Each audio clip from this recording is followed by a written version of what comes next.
광복절 주일에 우리에게 주신 하나님 말씀 출애굽기 20장 1절에서 8절까지 한 목소리로 같이 읽겠습니다.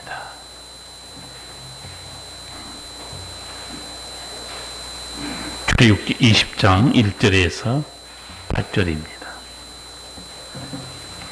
하나님이 모든 말씀으로 일러 가라사대 나는 너를 애굽 땅 종되었던 집에서 인도하여 낸 너희 하나님 여호와로라. 너는 나 외에는 다른 신들을 내게 있게 말지니라. 너를 위하여 새긴 우상을 만들지 말고 또 위로 하늘에 있는 것이나 아래로 땅에 있는 것이나 땅 아래 물속에 있는 것에 아무 형상이든지 만들지 말며 그것들에게 절하지 말며 그것들을 섬기지 말라. 나 여호와의 너희 하나님은 질투하신 하나님인즉 나를 미워하는 자의 죄를 갚되 아비로부터 아들에게로 3, 4대까지 이르게 하거니와 나를 사랑하고 내 계명을 지키는 자에게는 1000대까지 은혜를 베푸느니라. 너는 너희 하나님 여호와 이름을 망령되이 일컫지 말라. 나 여호와는 나의 이름을 망령되이 일컫는 자를 죄 없다 하지 아니하리라. 안식일을 기억하여 거룩히 지키라. 아멘.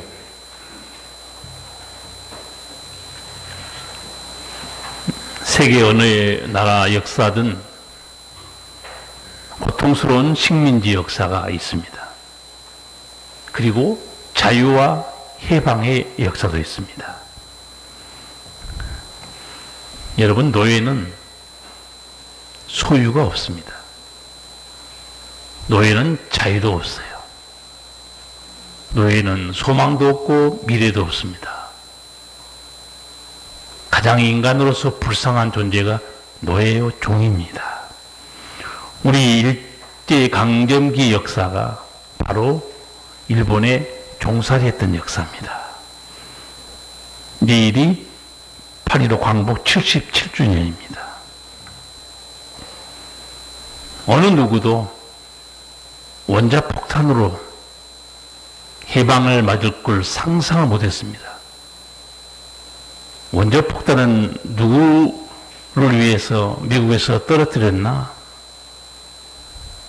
일본 패방을 위해서 그렇게 한 겁니다. 대한민국 해방을 위해서 원자폭탄이 떨어진 건 아니에요. 우리는 그저 선물로 해방을 받은 거예요. 그래서 역사학자, 믿음의 역사학자는 그렇게 말합니다. 조선의 해방, 하늘이 준 선물이었다. 도둑같이 온 해방이었다고 그래요. 그렇죠. 물론 광복군 독립투사들이 목숨 걸고 싸웠어요. 사실은 역부족이었죠. 우리가 만들지 않은 원자폭탄, 생각지도 못한 원자폭탄 투하로 일제 식민지에서 풀려났습니다. 이스라엘 역사도 우리 대한민국 역사와 비슷합니다. 이스라엘 역사도 고통스러운 식민지 역사, 우리보다 훨씬 길고 험했습니다. 그리고 이스라엘 역사에도 자유와 해방의 역사가 있습니다.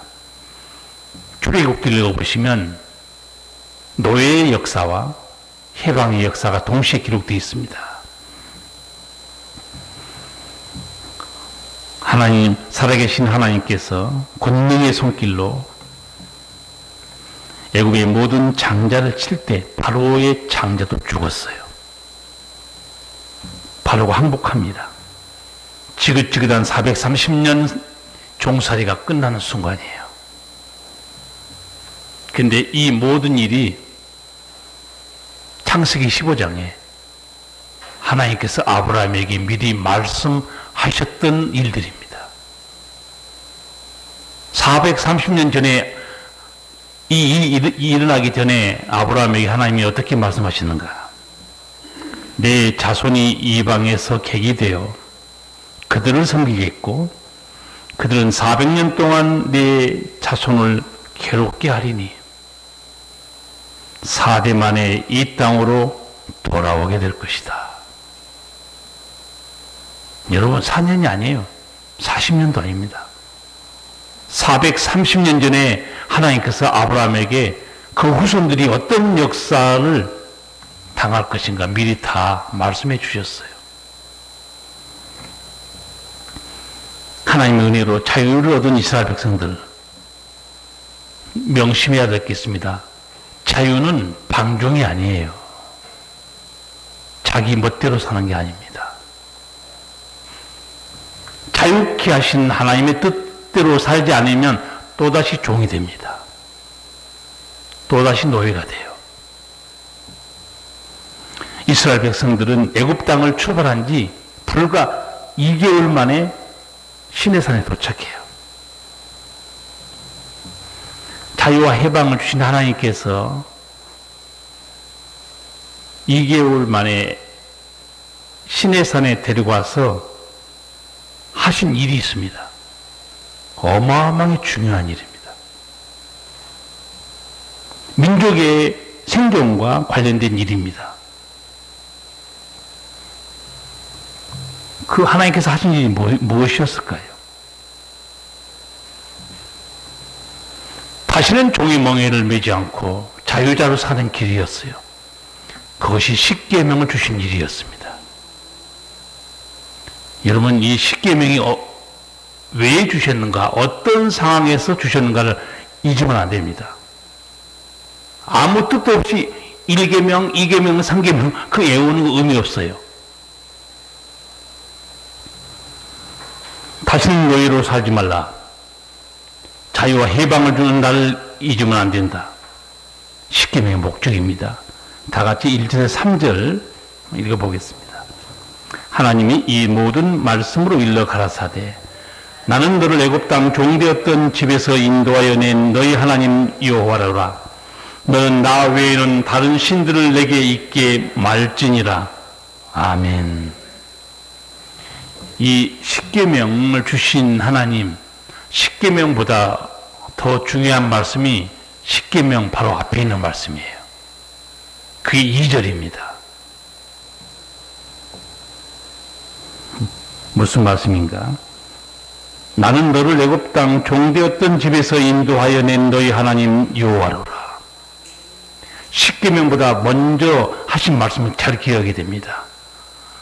430년 종살이에서 누가 자유와 해방을 주었는지 잊지 말라는 거예요. 나 하나님 여호와라는 거예요. 우리도 그렇습니다. 예수 믿는 우리도 죄와 사망에서 하나님 우리를 자유케 해줬어요. 그 하나님을 잊어버리고 세상에 빠져서 살다가는 망합니다. 가나안 땅에 들어갈 것이다 약속받았지만 광야에서 죽은 백성과 똑같이 됩니다.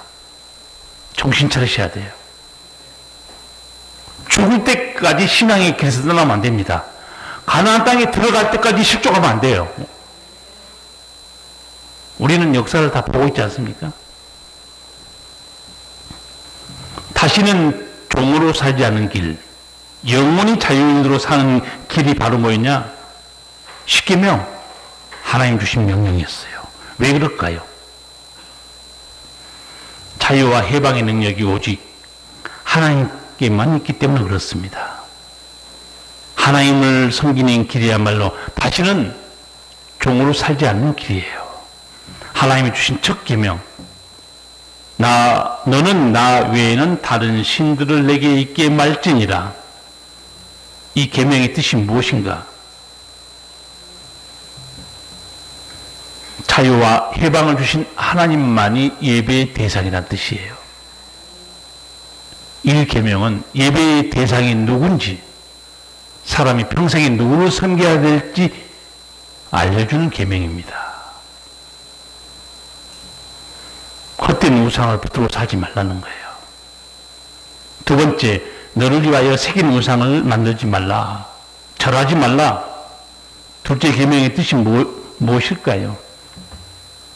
예배의 방법에 대한 말씀이에요.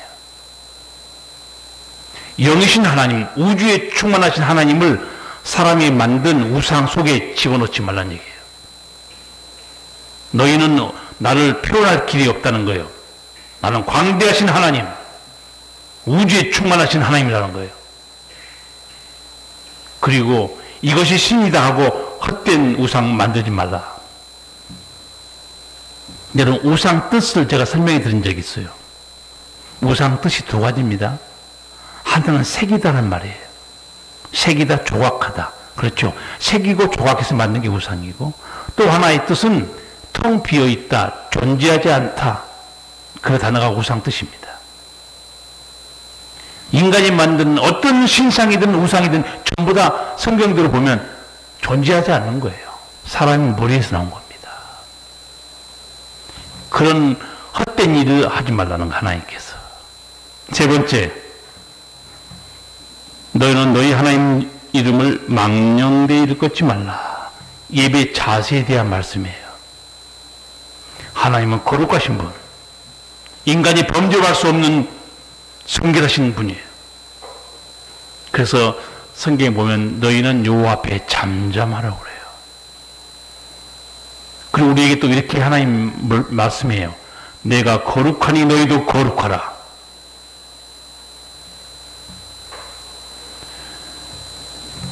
네 번째가 뭡니까? 안식일을 기억하여 거룩하게 지키라. 이 명령은 무슨 뜻일까요? 하나님의 시간에 대한 명령입니다. 안식일은 인간의 시간이 아니고 하나님께 속한 시간이에요. 옛날 제가 어렸을 때는 성수주일, 그렇게 목사님이 설교한 걸 많이 들었어요. 한문으로 성수가 뭡니까? 거룩하게 지키는 거예요. 성수주일. 그래서 제가 어렸을 때도 주일날 예배에 한번 빠지면 죽는 줄 알았어요. 여러분, 주일날 빠져도 안 죽죠? 두려움도 없습니다. 아무렇지도 않아요. 하나님은 그 심령을 보고 있습니다.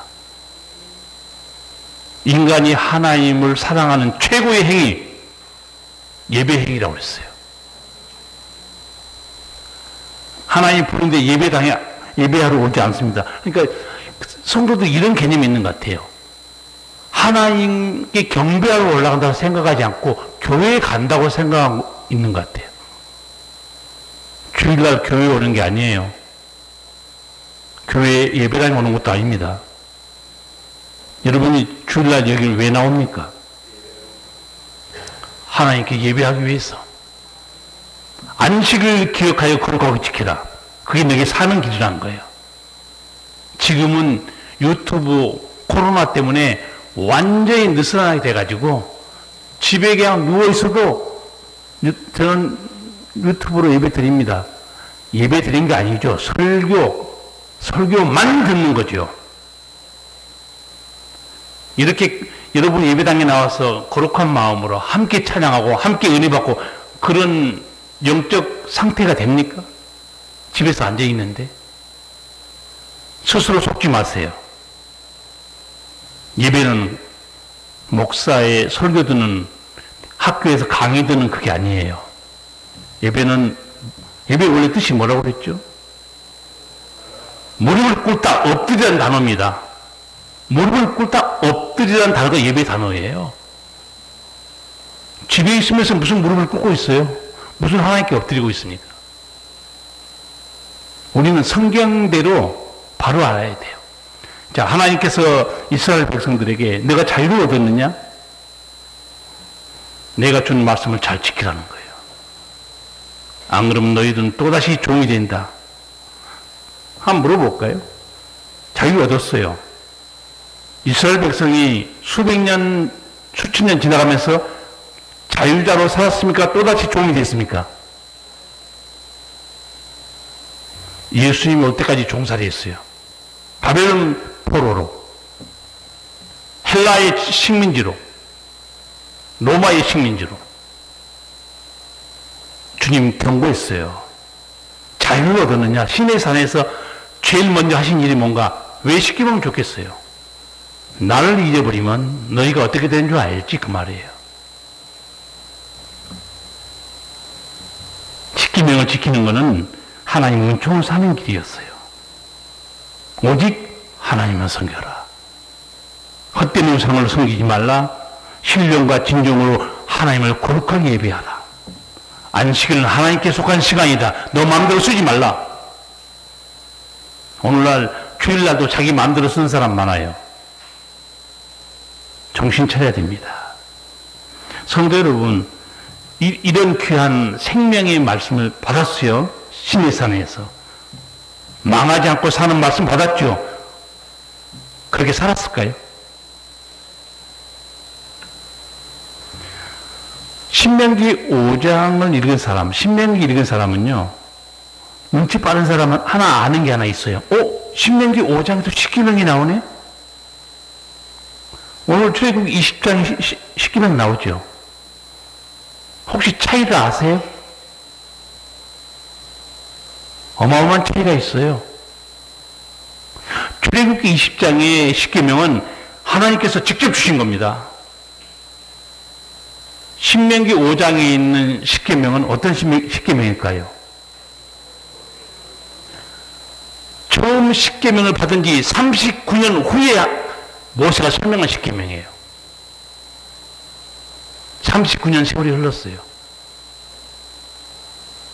왜 그러면 다시 모세는 39년이 흐른 다음에 십계명을 왜 다시 반복하고 있었을까요? 너희 조상들이 이 말씀을 지키지 않아서 어떻게 된 줄 아느냐? 살아남은 사람이 거의 없어요. 다 죽었어요.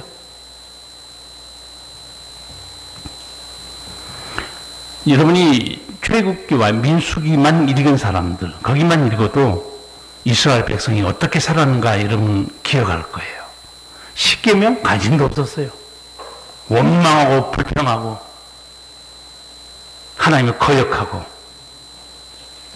하나님이 그 모습을 보고 분노한 말씀 제가 한번 읽어드릴게요. 하나님 어떻게 분노했는가. 민수기 14장에 있는 말씀이에요. 너희 시체는 이 광야에 엎드러질 것이요 너희 자녀들은 너희의 패역한 죄를 지고 너희 시체가 광야에서 소멸되기까지 40년을 광야에서 유리하는 자가 되리라. 출애굽의 은총을 누린 조상들, 시내산에서 하나님께 직접 십계명을 받은 조상들, 약속의 땅에 못 들어가고 광야에서 다 죽었습니다. 그리고 어떻게 됩니까? 후손들은 조상 때문에 어떤 일을 당하고 있어요. 조상 잘못 둬가지고 후손들은 그 조상이 다 죽어 자빠질 때까지 40년 동안 하나님 뺑뺑 돌려버립니다. 다 죽을 때까지. 다 죽고 나니까 가나안 땅에 후손들 데리고 들어가요. 조상의 죄악이에요. 하나님 이렇게 말씀하잖아요. 너희 자녀들은 너희의 패역한 죄를 지고 너희 시체가 광야에서 소멸되기까지 40년을 광야에서 유리하는 자가 되리라. 누가 광야가 훈련받는 곳이라고 그랬어요? 반은 맞습니다. 후손들은 광야가 훈련받는 곳이요 조상들은 광야가 죽음의 땅이었어요. 여러분 오늘 설교 제목 기억도 못할 거예요. 설교 제목이 뭡니까? 출애굽의 은총, 광야에서 죽음이에요. 얼마나 허망합니까? 얼마나 안타까워요. 출애굽을 위해서 자유와 해방을 얻고 나왔는데 광야에서 죽었어요. 약속의 땅에 들어가 보지 못하고 자유와 해방의 은총을 주면 뭐합니까? 지키지도 못해요. 예수님이 십자가로 여러분을 죄와 사망에서 건져놓으면 뭐합니까? 다시 세상 속에 들어가서 개가 토한 것을 다시 먹는 그런 죄악으로 빠지면 그 백성 죽을 수밖에 없어요. 제가 농담 반 진담 반으로 늘 하는 말이 있어요. 좋은 말을 할 때 잘 들으시라고. 그렇지 않으면 망합니다. 430년의 애굽에서 종살이 거기서 구원하신 하나님을 잊지 말았어야 돼요. 하나님만 섬겨야 했습니다. 하나님 분명히 말해요. 난 내가 누군지 아느냐? 너를 애굽 땅 종되었던 집에서 인도하여 낸 너희 하나님 여호와로라. 이 하나님을 잊지 말았어야 했습니다. 다시는 종으로 살면 안 된다. 이제 내 말씀대로 살아라. 그 십계명을 지켜야 했습니다. 오직 하나님은 섬겨라. 내 앞에 다른 신을 두지 말라. 안식일을 거룩하게 지켜라. 그게 사는 길이었어요. 광야 40년 동안 이스라엘 백성들 중에 조상들은 거기서 죽었죠. 이제 신명기 5장에서 왜 처음 십계명 받은 후 39년이 지났는데 왜 후손들에게 십계명을 반복하는지 이제 이해하시겠어요? 왜 반복하고 있을까요? 너희는 너희 조상들처럼 이렇게 죽지 말라는 거예요. 그 설교를 들은 후손들이 아마 충격 많이 받았을 거예요. 제가 보기에는. 왜 충격받았을까요? 광야 40년 동안 자기 조상들이 다 죽어가는 거, 자기 아버지, 자기 어머니, 할아버지, 할머니가 광야에서 다 죽어가는 것을 생생히 40년 동안 보고 있었어요. 얼마나 무서운 일입니까? 자연사가 아니에요. 하나님이 말씀을 선포한 겁니다. 너희는 광야에서 시체가 될 것이다. 그 설교를 들은 후손들이 얼마나 두려고 떨렸겠어요. 눈으로 보고 있었잖아요. 자기 부모들이 광야에서 죽어가는 거. 십계명 지키든 말든 뭐 그게 대단한 거냐? 거기에 생명이 있었어요. 오늘날도 마찬가지예요. 하나님 말씀 지키는 게 그거 뭐 대단한 거냐? 안식일 지키든 말든 그거 대단한 거냐? 여러분 생에도 하나님이 개입할 날이 올 겁니다. 사랑하기 때문에.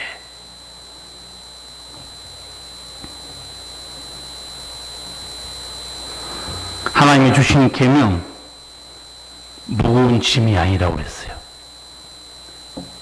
후손에게 십계명을 설명하면서 신명기 5장 마지막에서 이런 은총을 설명해줘요. 너희 하나님 여호와께서 너희에게 명하신 이 모든 도를 행하라. 그리하면 너희가 삶을 얻고 복을 얻어서 너희 얻은 땅에서 너희 날이 장구하리라. 얼마나 귀한 은총이 약속되어 있습니까? 하나님의 명령을 지키고 사랑해라. 너희가 건너가서 살 땅에서 너희 날이 장구하리라. 여러분 오늘 또 여러분들이나 이스라엘 백성들이 모세에게 질문할 수 있어요. 하나님은 왜 이렇게 십계명도 그렇고 많은 말씀을 주셔서 힘드는데 지키라고 하셨는가? 제가 반복해서 신명기 10장 13절 말씀을 여러분께 드린 적이 있어요. 불평하는 백성을 향해서 모세가 이렇게 말해요. 내 행복을 위하여 내가 내게 명하는 여호와의 명령과 규례를 지킬 것이 아니냐. 누구의 행복을 위한 거예요? 오늘날 내 행복을 위하여 너 하나님의 말씀을 지키라는 거예요. 누굴 위해 지키는 것이냐 얘기예요. 사실 의사 선생님들이 환자를 치료하고 막 책망하기도 하고 건강을 되찾는 길을 많이 가르쳐 줍니다. 의사 선생님들이. 근데 목사 말보다 의사 선생님 말을 더 무서워하더라고요. 그렇게 계속 술, 담배 하면 죽습니다. 오, 당장 끊어요. 목사가 끊으라면 안 끊어요.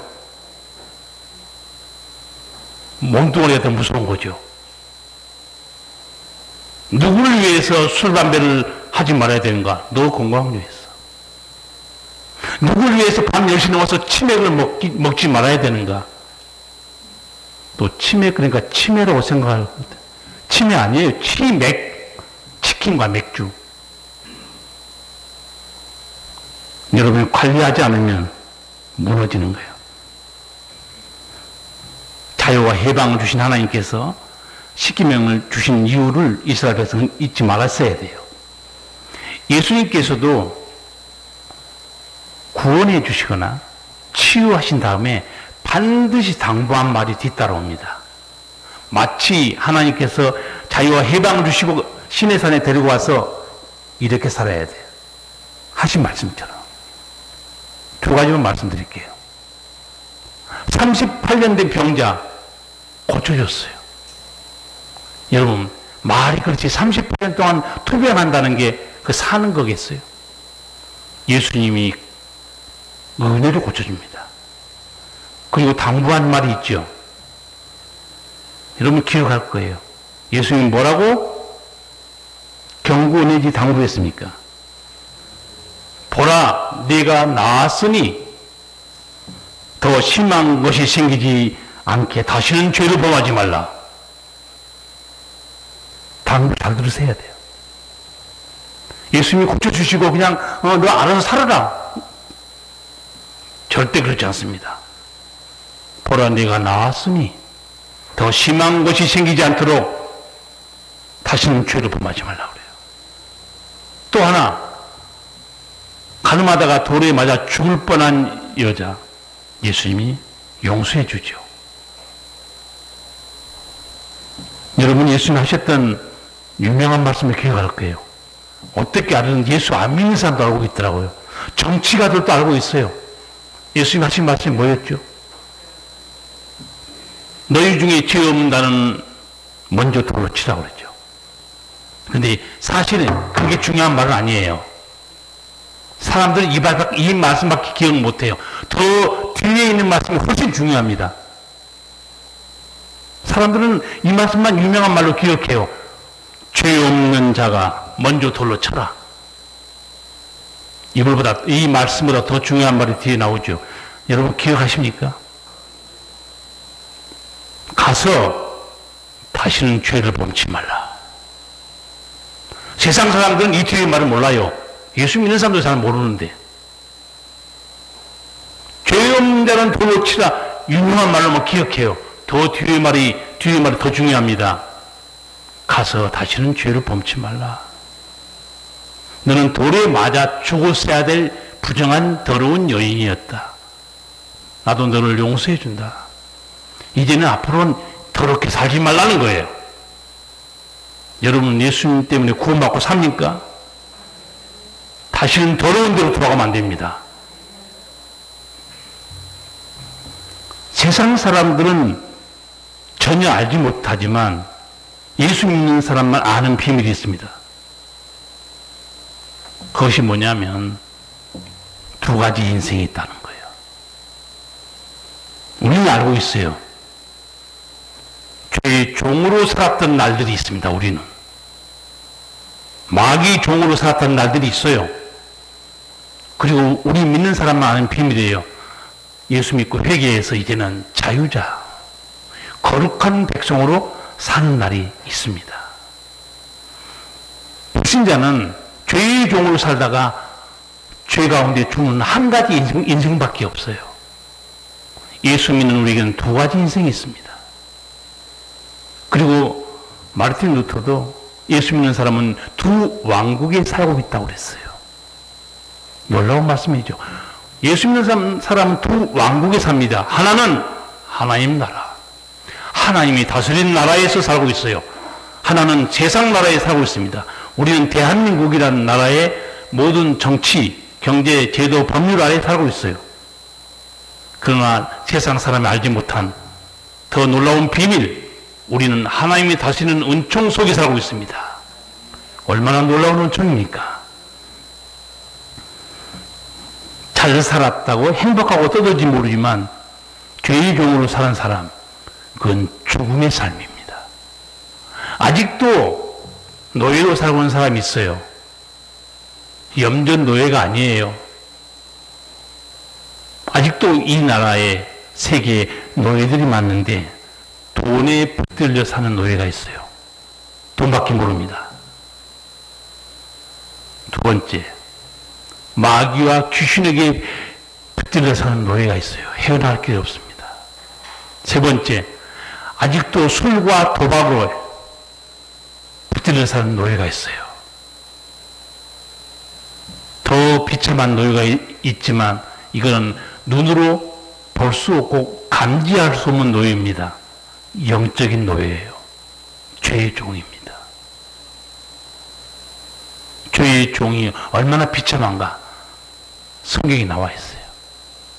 어둠 속을 헤매다가 지옥으로 갑니다. 자기가 죄의 종인 사실을 몰라요. 여러분, 38년 된 병자 고쳐 주신 후에 예수님께서 하신 말씀을 기억해야 됩니다. 보라, 네가 나았으니 더 심한 것이 생기지 않게 다시는 죄를 범하지 말라. 돌에 맞아 죽었어야 하는 여인에게 예수님이 하신 말씀, 가서 다시는 죄를 범치 말라. 예수 믿는 우리에게 예수님이 하신 그 말씀이 뭘까요? 너무너무 많아요. 그 중에 한 가지만 말씀드리겠습니다. 너는 하나님의 자녀가 되었으니 하나님 없는 이방인처럼 맨날 먹는 거, 입는 거, 마시는 것이 엎어져 가지고 살지 말라. 너희는 먼저 그의 나라와 의를 구해야 된다. 그의 나라와 의를 구한다는 뜻이 어려워요. 그래서 제가 몇 달 전에 설교할 때 아주 손에 잡히게 쉽게 설명해 줬어요. 그의 나라와 의를 구하는 삶이 어떤 삶인가? 세상 일보다 하나님께 예배가 먼저입니다. 내 뜻보다 하나님의 뜻대로 사는 게 먼저예요. 내 머리보다 기도가 먼저입니다. 세상 방식보다 하나님 말씀대로 사는 게 먼저예요. 재물보다 세상의 그 어떤 것보다 하나님 사랑하는 게 먼저예요. 이렇게 사는 것이 그의 나라와 의를 구하는 삶이에요. 여러분 점검해 보세요. 내가 그렇게 살고 있는가? 그렇게 살지 않으면 여러분 또다시 세상의 종이 되고 돈의 종이 되고 아마 마귀의 종이 될 거예요. 내일이 광복 77주년입니다.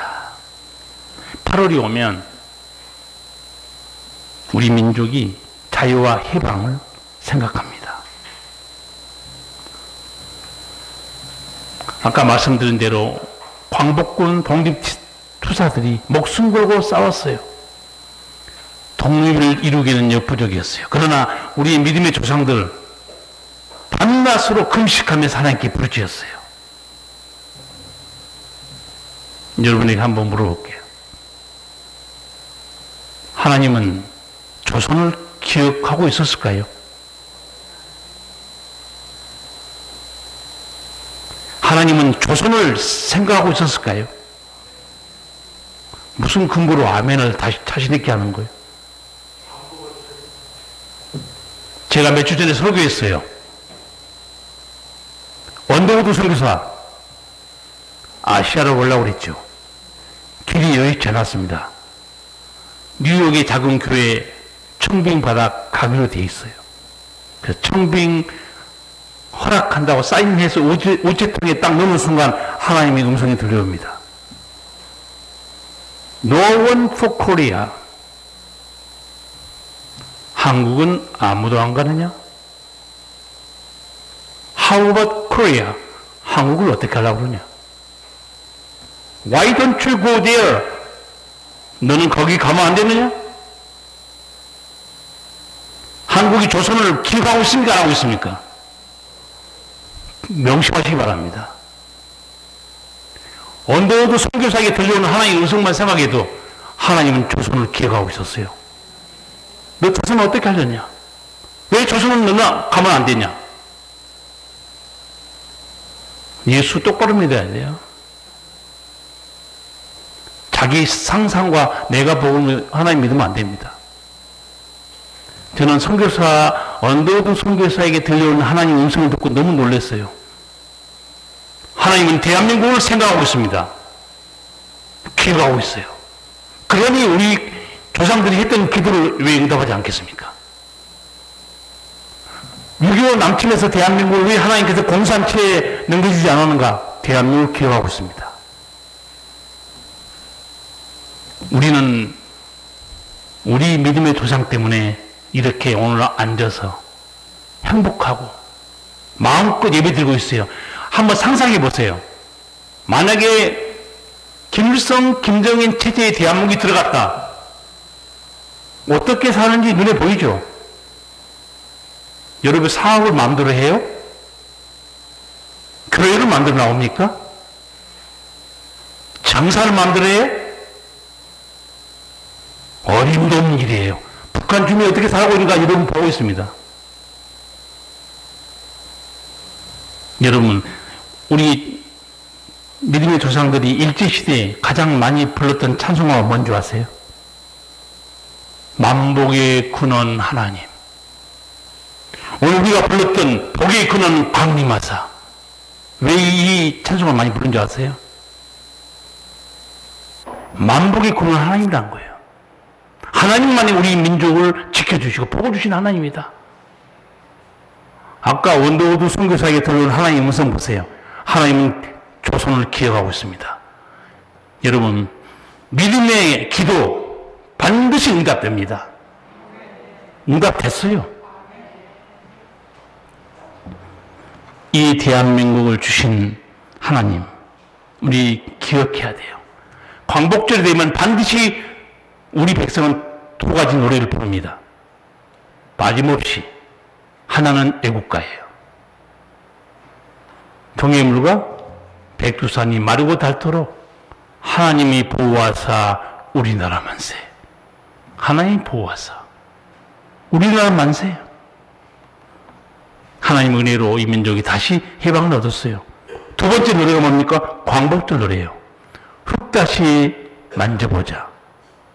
그 다음에 뭐죠? 여러분은 이제 끝났어요. 광복절 노래도 모르는데 다시 일본으로 가세요. 왜 사요? 왜 삽니까? 흙 다시 만져보자. 바닷물도 춤을 춘다. 아니, 흙을 왜 만져요? 내 땅인데. 그런데 8.15 돼서 왜 흙 다시 만져보자고 그러겠어요? 빼앗긴 땅, 내 땅이었는데 다시 찾았다는 거예요.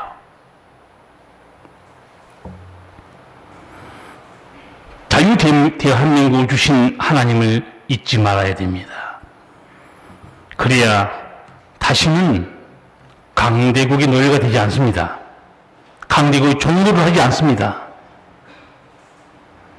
일제의 강점기 때 우리 조상들이 만복의 근원 하나님, 정말 하나님 우리 백성들이 은혜를 베풀어 주셨어요. 성도 여러분은 세계 역사도 알고 성경의 역사도 알기 때문에 이 진리를 알게 될 겁니다.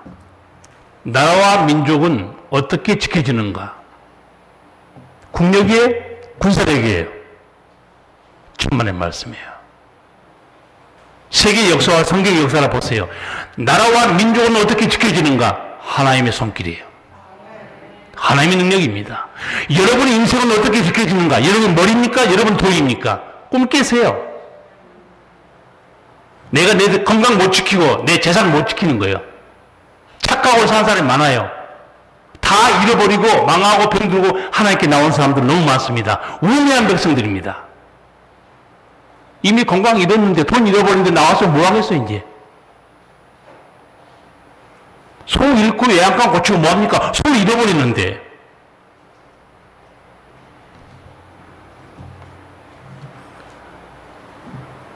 출애굽의 은총을 입었는데 이스라엘 백성들이 광야에서 죽었어요.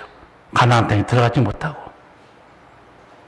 십계명 우습게 생각한 겁니다.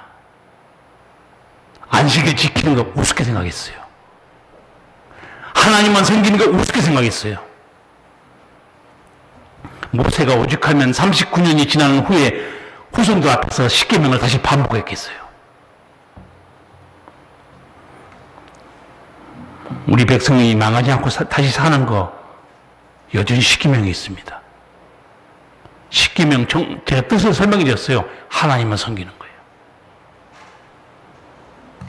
일제 식민지에서 해방된 우리나라 지금 믿어지지 않게 세계 무역 강국 선진국이 됐죠.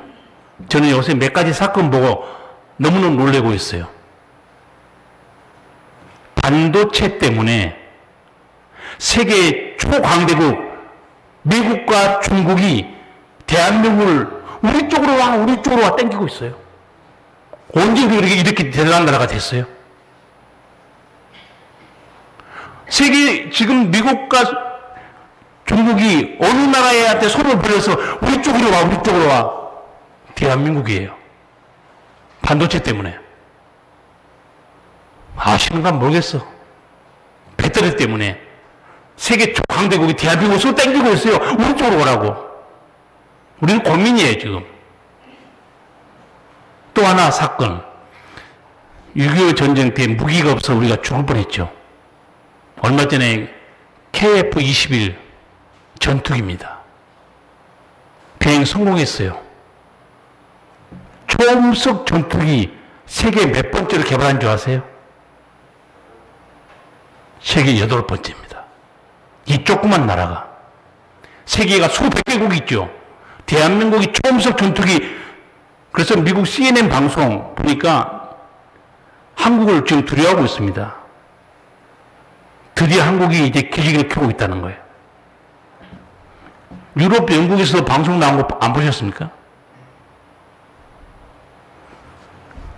달나라까지 인공위성 보내고 보셨죠? 하나님이 어떻게 이 백성을 사랑하고 있는가? 누구 때문에 그런 줄 아세요? 성경 보면 하나님을 경외한 사람들 때문에 그렇습니다. 다른 사람 때문에 하나님 복 주는 게 아니에요. 하나님을 경외하고 기도하는 사람들. 그들에게 은혜 베풀어 주시려고. 일본 사람들이 들으면 망언같이 들리는 말을 일본 재무성, 관료 출신, 일본 경제석학, 노구치 유키오 뭐라고 말한 줄 아세요? 아마 일본 사람들 열 받을 만한 얘기도 했어요. G7에서 세계 7대 강국에서 일본을 빼고 한국을 넣자 해도 할 말이 없다고 그랬어요. 이미 한국은 일본을 추월하고 있다고 그랬어요. 충격적인 얘기입니다. 우리나라가 G20, 세계 강대국 20나라의 모임에 한국이 들어가도 일본은 배가 아픈 나라예요. 무슨 한국이란 저런 나라가 세계 20개 강대국에 어떻게 들어와? 근데 이번에 G7에 몇 나라 초청했죠. 근데 일본의 경제학자, 일본 석학입니다. 재무성 관료 출신이에요. G7에서 세계 7대 강국에서 일본을 빼고 한국에 넣자 해도 할 말이 없다는 거예요. 한국이 그만큼 커버렸다는 거예요. 나는 믿어지지 않은 거예요. 너무 놀라워요. 하나님의 은혜예요. 그러나 명심해야 됩니다. 이스라엘 백성이 시내산에서 받은 10계명 우습게 생각하는 나라 망한 것처럼 세계 강국이 되어가는 대한민국 망하지 않고 사는 길이 10계명이 있어요. 오직 하나님만 섬겨야 됩니다. 우상을 섬기지 말아야 되고 경외하는 마음으로 하나님을 섬겨야 되고 안식을 기억해서 거룩하게 지켜야 됩니다. 성도 여러분, 이제 하나님 은혜로 구원받고 먹고 살만합니까? 우리에게 하신 예수님 말씀, 너희는 그의 나라와 그의 의를 구하라. 제가 설명 다시 해드렸죠. 세상 일보다 하나님께 예배를 먼저, 내 뜻보다 하나님 뜻이 먼저, 내 머리보다 기도가 먼저, 재물보다 하나님을 더 사랑하는 것. 이것이 여러분이 평생 사는 동안 실족하지 않고 복되고 형통하게 사는 길입니다. 기도하시겠습니다. 살아계신 우리 아버지, 우리 민족이 두 번의 위기, 일제강점기와 북한군의 남침으로 이 민족의 위기가 닥쳤으나 동해물과 백두산이 마르고 닳도록 하나님이 보호하사 우리나라 만세, 이 찬송을 부르고 만복의 근원이신 하나님 이 찬송을 부른, 그리고 기도로 주만 바라본 이 백성을 기억하시고 자유케 하시며 고통의 멍에를 벗겨주시며 다시는 강대국의 머릿개감이 되지 않고 강대국의 종이 되지 않고 당당히 세계 가운데 하나님의 영광과 빛을 드러낸 민족으로 강건케 해 주신 아버지 감사합니다. 우리나라가 십계명 기억하고 내 삶이 주님의 말씀을 기억하고 그의 나라와 의를 구하며 살게 하시고 이방인처럼 먹고 마시고 사는 것에 정신 팔려서 하나님의 은혜에서 끊어지지 않게 하여 주시옵소서. 예수님 이름으로 기도하옵나이다. 아멘.